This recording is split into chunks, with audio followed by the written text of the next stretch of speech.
తిప్పర్తి మండలం సిలార్మియాగూడెం గ్రామంలో అంబేద్కర్ విగ్రహం ఆవిష్కరించారు. కాంగ్రెస్ పార్టీ సీనియర్ నాయకులు చింతకుంట్ల రవీందర్ రెడ్డి ఆధ్వర్యంలో నెలకొల్పిన అంబేద్కర్ విగ్రహాన్ని కవి రచయిత lecturer Belli Yadaiah, Komatireddy Prathikreddy foundation CEO MV Gonareddy, ZPTC Pasham Ramareddy ఆవిష్కరించారు. అనంతరం వారు మాట్లాడారు.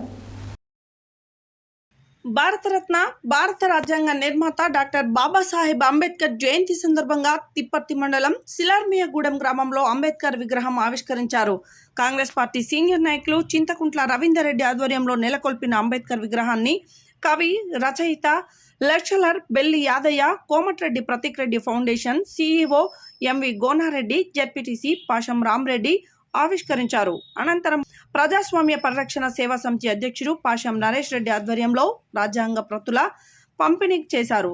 ఈ సందర్భంగా యాదయ్య, గోనారెడ్డి, తిప్పర్తి జెడ్పీటీసీ పాషం రామరెడ్డి తదితరులు మాట్లాడుతూ అంబేద్కర్ ఆశయాలను ఆచరించవలసిన అవసరం ఉందని అన్నారు.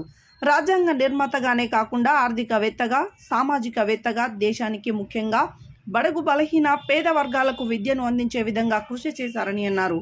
కేవలం దళిత వర్గాలకే కాకుండా అంబేద్కర్ అందరివాడు అని పాషం నరేష్ రెడ్డి అన్నారు.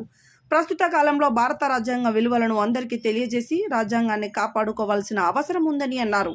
ఈ కార్యక్రమంలో Tipparthi MPP Shri Vijayalakshmi, Nalgonda market committee chairman Jukuri Ramesh, DCCB జిల్లా డైరెక్టర్ పాషం సంపత్ రెడ్డి, మండల యువజన కాంగ్రెస్ అధ్యక్షుడు బద్దం సుధీర్, తాజా మాజీ సర్పంచ్లు ఎరమాద కవిత, నరేందర్ రెడ్డి, రొట్టెల రమేష్, శ్యామ్ సుందర్, మాజీ ఎంపీటీసీలు కిన్నెర అంజీ, లొడంగి వెంకన్న, పాదూరి శ్రీనివాసరెడ్డి, ఊట్కూరి సందీప్ రెడ్డి, కాంగ్రెస్ పార్టీ సీనియర్ నాయకులు శ్రీరాములు, చింతకుంట్ల సుదర్శన్ రెడ్డి, బండి సంజీవ, ఎరమాద శ్రీనివాసరెడ్డి, సంకోజు కైలాసపతి, కుక్కల రమేష్ రెడ్డి, మహమ్మద్ గౌస్, చింతకుంట్ల నాగరాజు, బద్దం సైదులు తదితరులు పాల్గొన్నారు.